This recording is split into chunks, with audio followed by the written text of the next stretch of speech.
Salut la gang! Deuxième saison de notre podcast. Ça se passe entre les deux oreilles. La première saison, on a fait 9 épisodes. Ça a été incroyable. On a eu des invités incroyables, des discussions incroyables. On repart pour une nouvelle saison. 10e épisode. J'espère que vous allez aimer le contenu qu'on va vous produire. Raymond, content de notre première saison? Ben, content. J'ai encore les commentaires, comment les gens aiment nos discussions. Et ça promet pour la deuxième saison. Pour de vrai, on a été deep la première saison. J'espère qu'on va être capable d'aller encore plus deep pour la deuxième saison. Je suis pas inquiète. Du beau contenu qui s'en vient. Puis on a des invités de marque. Je suis chanceux aujourd'hui, j'ai des amis avec moi. C'est des gens qui font partie de mon cercle très rapproché.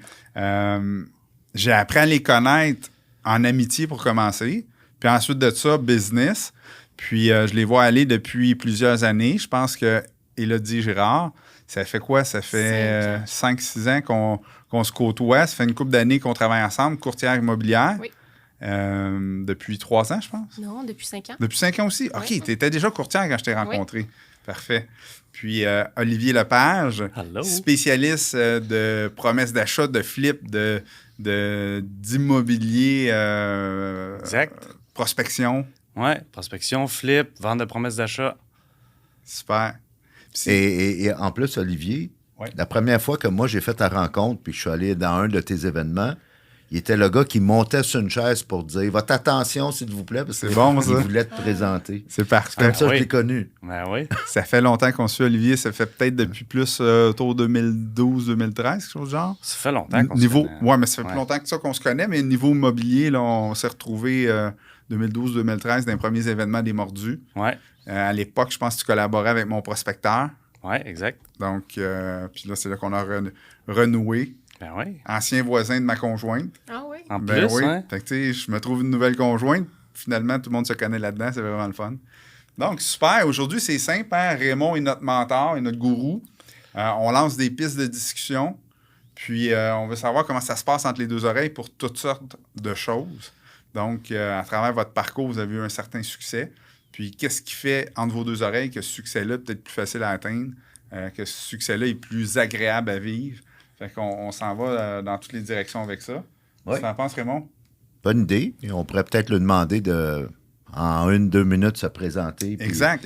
Parce que j'ai fait ma relation avec eux, mais vous êtes qui? Vous le savez plus que moi. Dans le fond, en quoi, dans votre business, dans votre champ d'expertise, vous changez la vie des gens ou vous solutionnez des problèmes? Peut-être les dames d'abord. Les dames d'abord, parfait. Donc, en fait, ça, moi, ça fait 5 ans que je suis en immobilier, puis je me suis toujours spécialisée avec des investisseurs immobiliers parce que je trouve que c'est toujours efficace. Il y a des challenges que tu n'as pas quand tu fais, par exemple, des unifamiliales. Fait que c'est sûr que là, à ce moment-là, tu dois toujours trouver des solutions rapidement. Puis, tu ne dois pas nécessairement déranger tes clients avec tous les problèmes. Il faut que tu les règles indépendamment, puis par la suite, tu arrives avec la solution. Fait que c'est sûr que ce côté efficace-là, moi, j'ai toujours adoré ça. Ça a toujours été dans mon background, juste trouver, rendre le processus le plus efficace possible, le plus agréable, puis que ce soit juste simple pour le client. Bien, c'est le rôle du courtier. Hein? Puis moi, je peux témoigner que tu le fais très bien, de rendre tout le processus d'une transaction qui est quand même complexe. Je ne dis pas que c'est compliqué, mais c'est complexe. Il faut bien faire les choses de la bonne façon quand on fait une transaction immobilière. Puis tu le fais à merveille, là, d'adoucir tous ces côtés qui sont un petit peu plus irritants là, de toute transaction. Moi, je suis le premier. Hein? Je me défoule sur toi, puis après ça, tu retournes voir l'acheteur potentiel. Fait que... C'est ça, la majorité du temps aussi. Tu ne te rends même pas compte de 3 embûches qui s'est passées dans la même journée, puis je les ai réglées avant de venir. Puis si, par exemple, je te dérangerais pas avec un problème que j'aurais pu régler toute seule. Exact. Fait que ça c'est super agréable aussi. Là, juste solutionner, aider à simplifier la vie des gens aussi. C'est pour ça qu'on est là. Simplifier la transaction. On est en tant que courtier immobilier, on n'est pas là pour rajouter des problèmes ou expliquer de la complexité qu'on pourrait régler toute seule. On est là pour justement aider et simplifier. Puis moi, en tout cas, ce que j'ai remarqué, parce que j'ai eu la chance de faire pas loin d'une dizaine de transactions ensemble, quelque chose du genre. À peu près. Puis ce qui est le fun, c'est que tu as le mindset, le fun, tu sais, parce qu'un courtier, souvent, on voit ça, tu sais, moi, je les compare souvent à des mouettes. Je veux pas être péjoratif, tu sais. Ils viennent chercher leur commission, puis ils veulent ramasser, puis ce qu'ils veulent, c'est vendre le plus vite possible. Puis je comprends, tu sais, il faut qu'ils gagnent leur vie. Mais il y a une petite proportion des courtiers comme toi, t'aimes bien faire les choses, puis t'as un mindset gagnant, c'est-à-dire de vouloir faire une belle transaction aussi. c'est pas important que tu ailles chercher ton chèque chez le notaire demain matin. Fait que ça, on le ressent comme client, puis c'est vraiment agréable.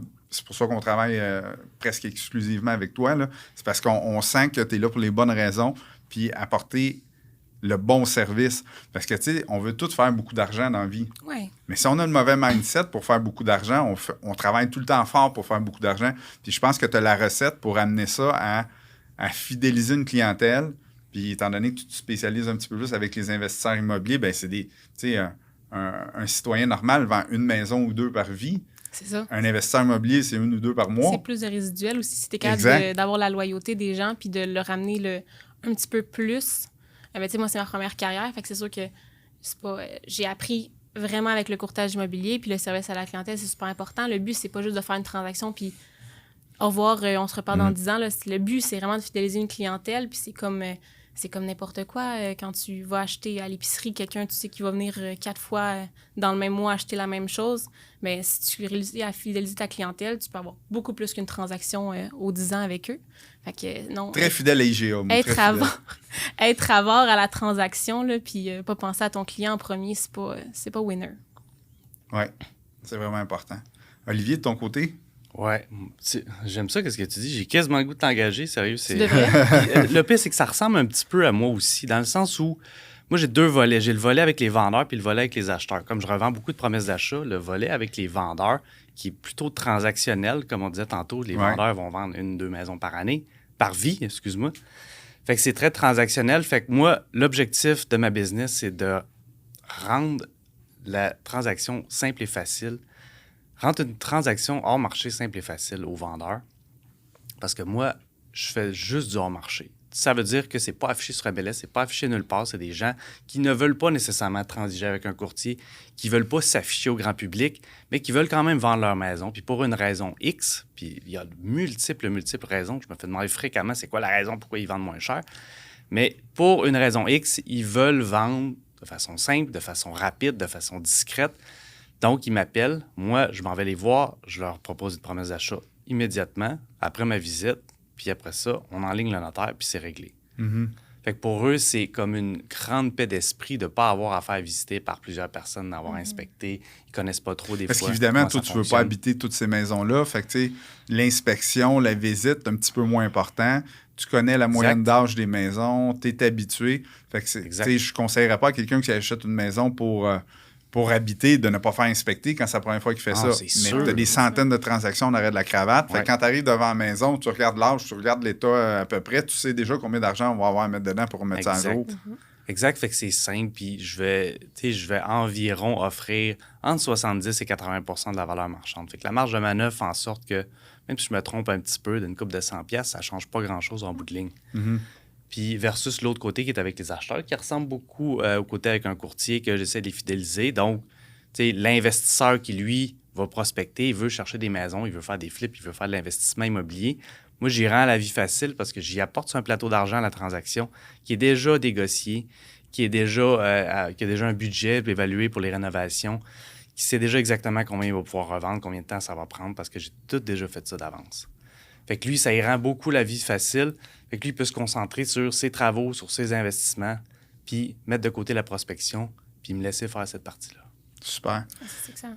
Ce qui est le fun aujourd'hui, c'est que, je ne sais pas si vous avez remarqué, moi et Raymond, on a le même chandail. Oui. Puis Raymond, tu commenteras ce qui est écrit sur notre chandail, mais tu ne trouves pas qu'ils veulent faire un impact Effectivement. à travers la clientèle? Ça tombe tellement bien. Puis il y a comme, outre la citation qui est sur le T-shirt, il y a aussi une belle pépite d'or qui ressort de vos deux partages, vos 2 interventions.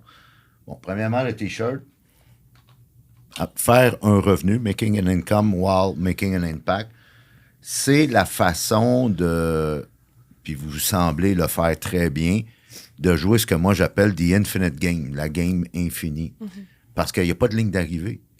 Parce que quand tu as tout le temps ce mindset-là de voir la ligne d'arrivée, bien, c'est tout le temps à recommencer. Ouais. Puis vous semblez avoir un modèle d'affaires tous les deux qui est duplicable, puis j'ai juste l'expression en anglais « repeat business ». Parce que, dites-moi si je me trompe, là, mais vous vous comportez de telle façon que vous allez de deux choses une, soit être référé ou soit refaire de la business avec les mêmes clients. Ah ben, il faut. C'est important. Bien moins forçant, Puis c'est une preuve en même temps qu'on a Ah. bien fait nos affaires quand on a du résiduel. effectivement.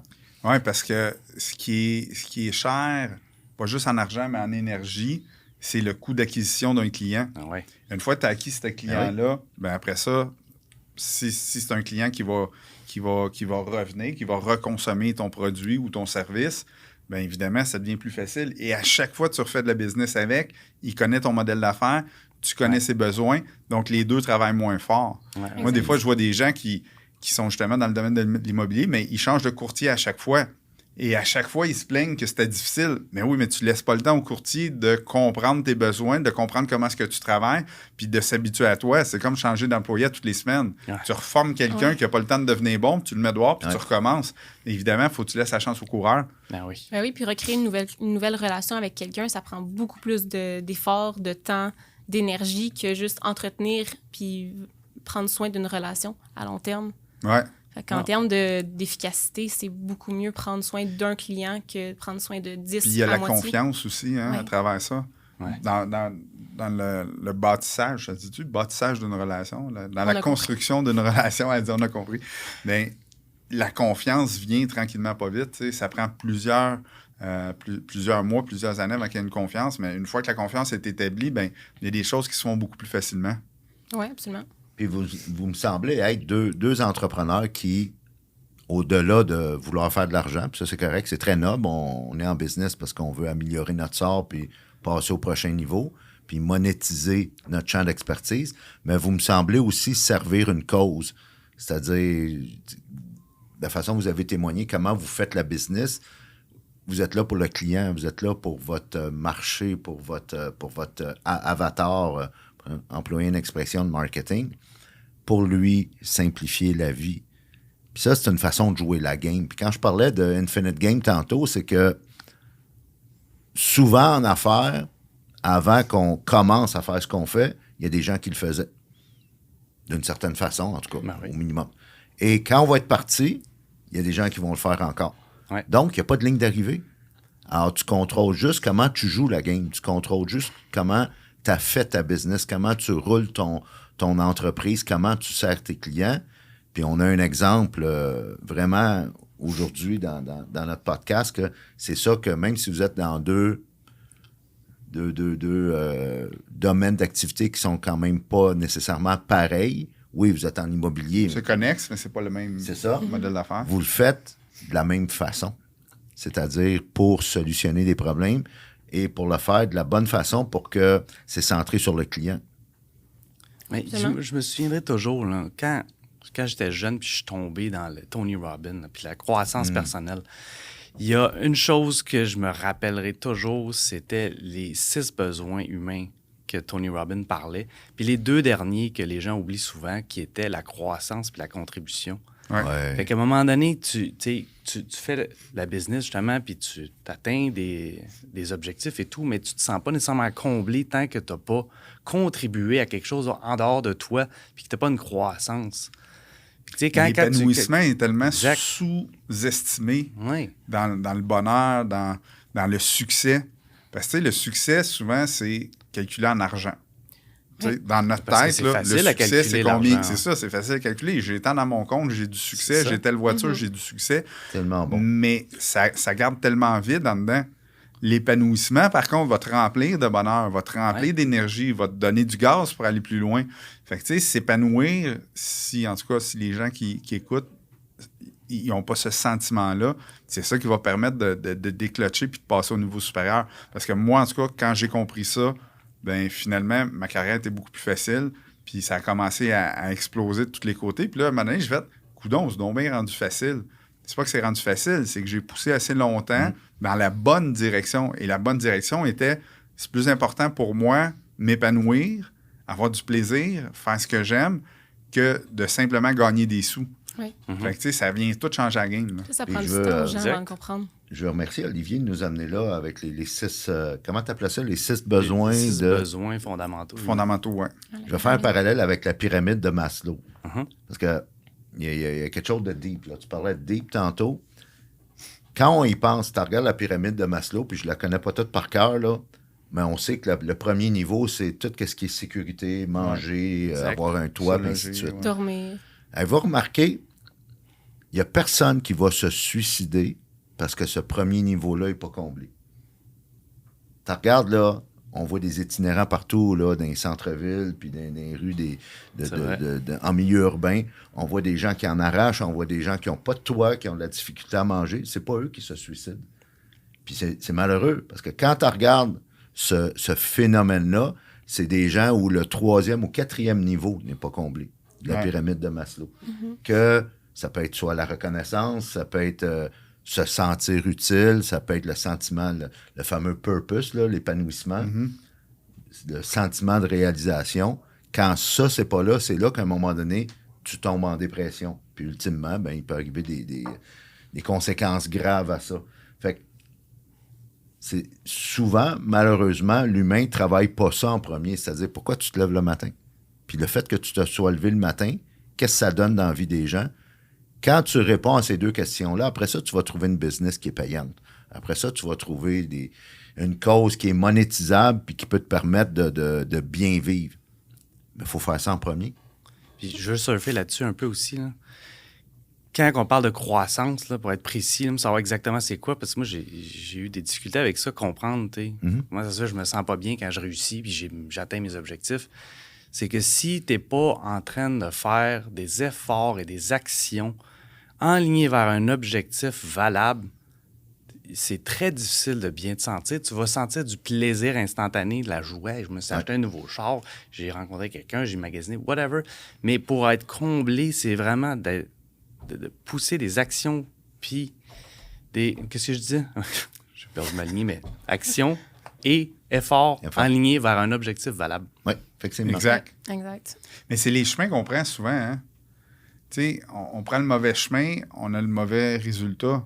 Ouais. Fait que, tu sais, si nos objectifs sont pas bien déterminés, comment tu veux prendre le bon chemin? Tu sais pas où tu t'en vas. Exact. Puis ensuite de ça, c'est vrai, ça. si tu connais pas tes valeurs, quel chemin tu vas prendre? Mhm. Puis ça, les gens, là, si tu demandes, puis moi, c'est récent encore, là, malgré que j'ai un parcours intéressant, c'est quand même récent qu'on a travaillé sur c'est quoi tes valeurs fondamentales?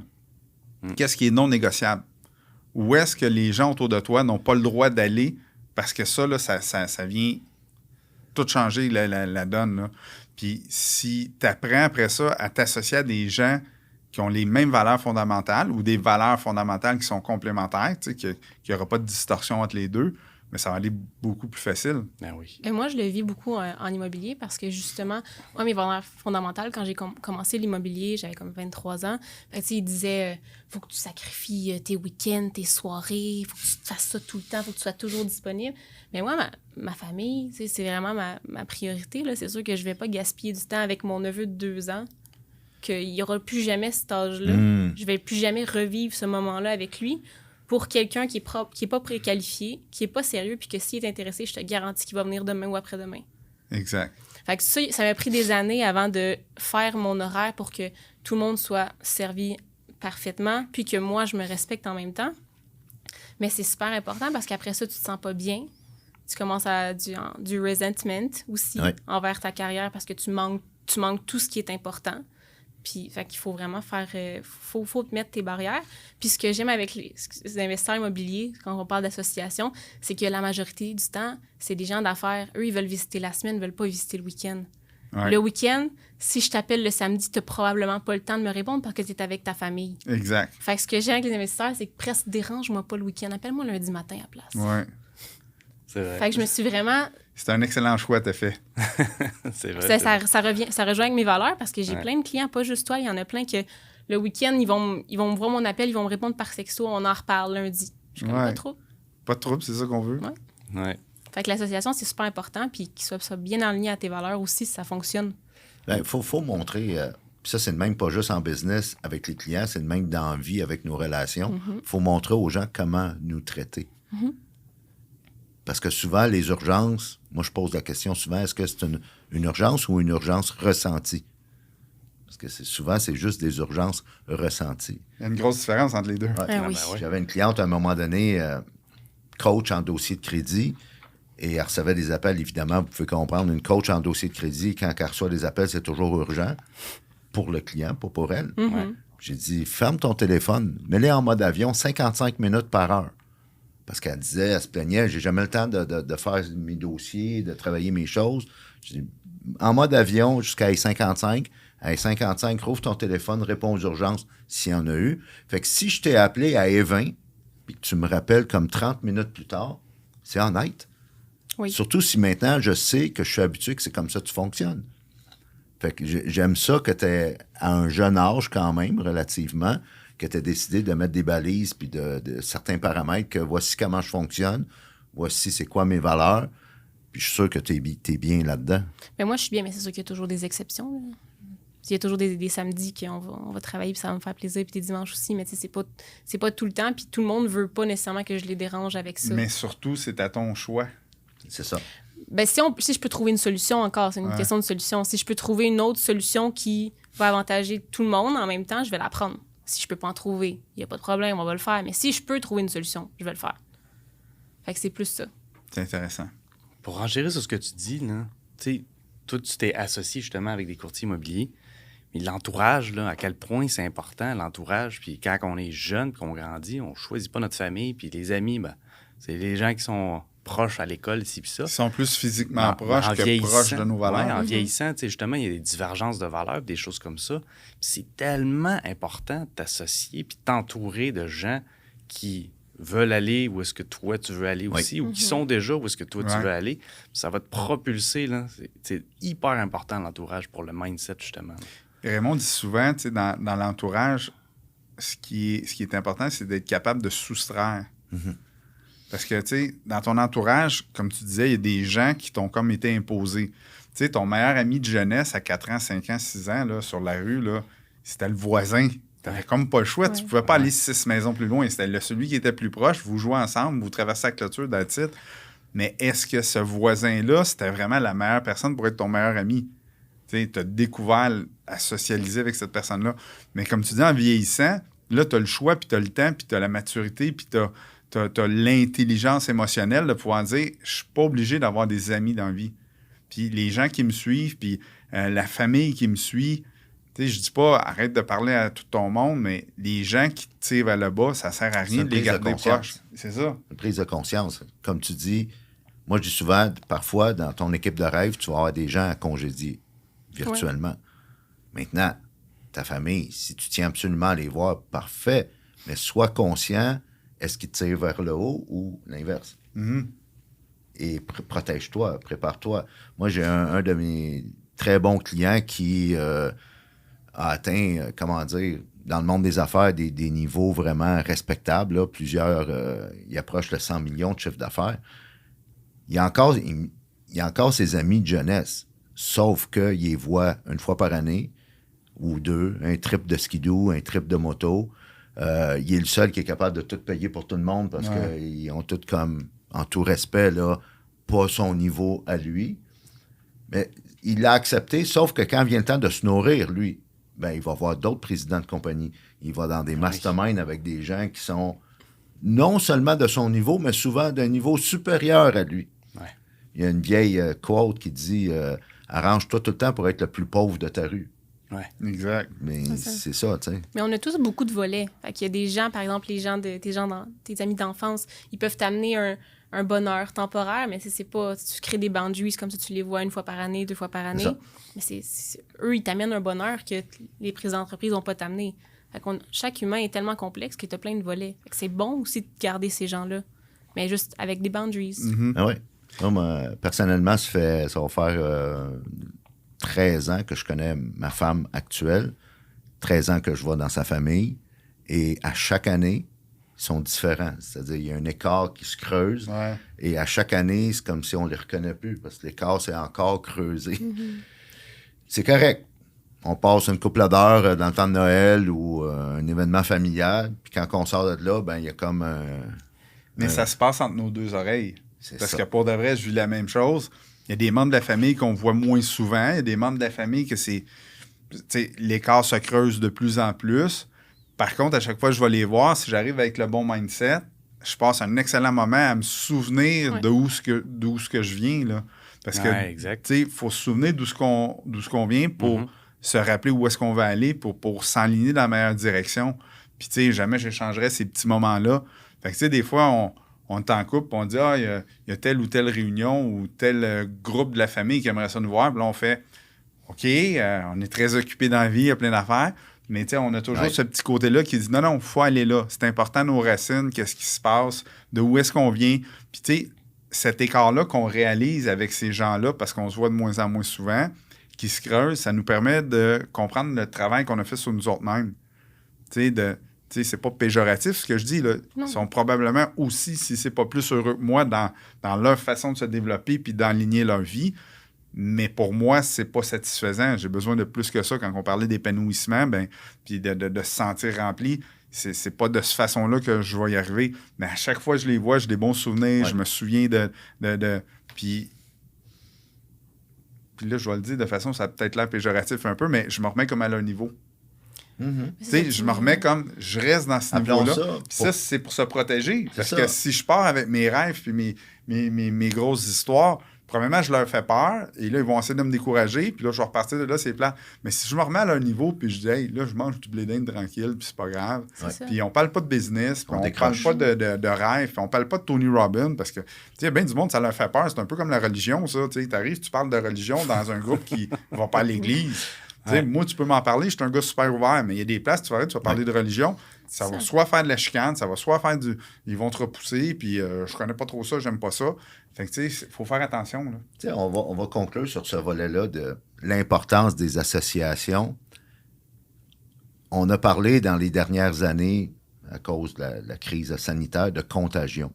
Mais la contagion, c'est pas juste physique, ça peut être aussi émotionnel. Ouais. Ah oui. Et il y a un chercheur à Harvard, je cite souvent dans mes coachings cette étude-là, le docteur Nicholas Christakis, qui a fait une étude sur 10 ans.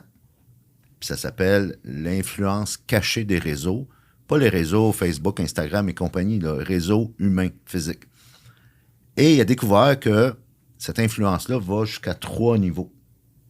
Fait qu'évidemment, on est la somme des 5 personnes là, avec qui on... Fait que ça, c'est le premier niveau, ceux qu'on voit de façon régulière. Le deuxième niveau, on ne les voit pas tant que ça. C'est les amis de tes amis. Fait que les amis de tes amis, tu vas les voir exceptionnellement, peut-être dans une funéraille, un mariage. Et ça va jusqu'à 3 niveaux. Et c'est là que c'est fréquent parce que tu n'as aucun contrôle sur le 3e niveau. Tu ne les connais même pas. Les amis des amis de tes amis. Alors, si le 3e niveau indirectement t'influence, contrôle ce que tu peux contrôler, c'est-à-dire le premier niveau. Le premier niveau. Parce que quand tu laisses rentrer quelqu'un dans ton orbite personnel, il est influencé par des gens que tu connais même pas. Ah oui. Alors, au niveau émotion, au niveau mindset, au niveau discussion, au niveau croyance, veut pas, il va venir te contaminer si tu n'es pas conscient.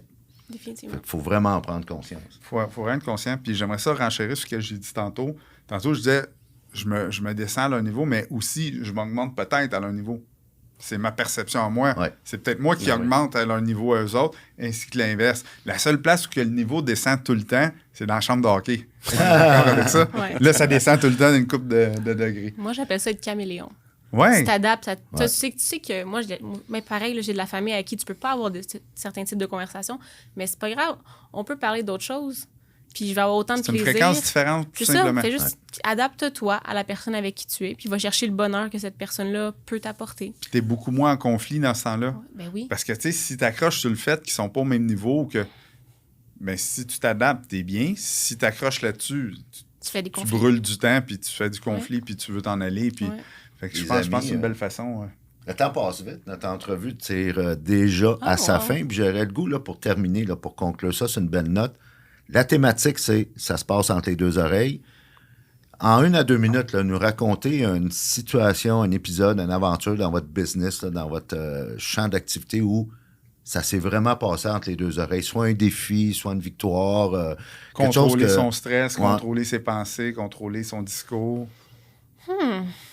Mais on peut y aller en 2023. On a eu un client difficile, puis il y a beaucoup de il y avait des transactions qui étaient menées au notaire. C'était terminé. Le chèque s'en venait à un certain point. Le notaire était là. Finalement, tout est tombé à l'eau. Et c'est quand même plusieurs dizaines de milliers qui se sont perdus. Puis là, je me suis dit, OK, peut-être que la vie essaie de me tester cette année. Qu'est-ce qu'il faut que j'apprenne?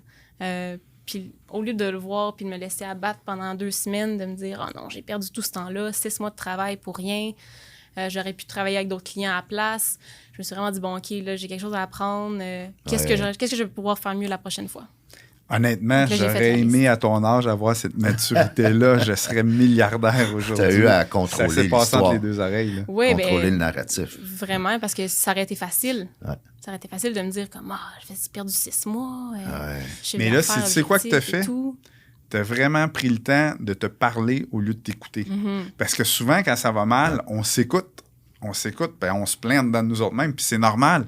Mais il faut rapidement changer le discours et se parler. Et c'est ça que tu as fait. Félicitations. Bravo. Olivier? Ouais, c'est bon, ça, j'aime ça.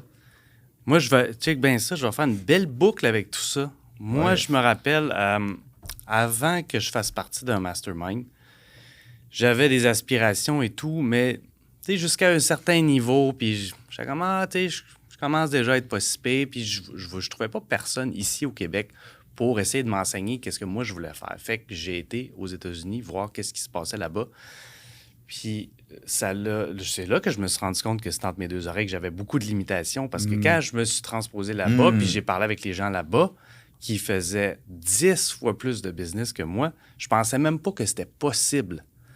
Fait que là, quand j'ai vu que c'était possible, j'ai fait Wow. Oh mon Dieu Seigneur, mais ça vient d'ouvrir des portes. Tu as élevé ton niveau de Incroyable. conscience. Exactement. Puis là, je me suis rendu compte que c'était juste dans ma tête les limitations. Puis que oui, c'était possible. Puis que, mon Dieu, je devrais m'entourer de ces gens-là pour atteindre ces mêmes niveaux-là. Bravo. Bravo. Bravo, c'est vraiment... Hey, merci. Puis ça part toujours de nous, hein? Oui, exact. Ça part de nous, ça, là. Donc, en conclusion, Conclusion, ben deux merci. personnes extraordinaires qu'on a oui. eues aujourd'hui. Merci beaucoup d'avoir été Merci là. à vous. Notre Merci de 10e l'invitation. épisode est complété. J'espère que vous avez eu du plaisir à le faire. J'espère que vous allez avoir des belles retombées de cette entrevue-là. En tout cas, nous autres, on est choyés de vous avoir eu. Oui, vraiment. Très riche. Donc, Merci. on se revoit la semaine prochaine avec un autre épisode, deux nouveaux invités.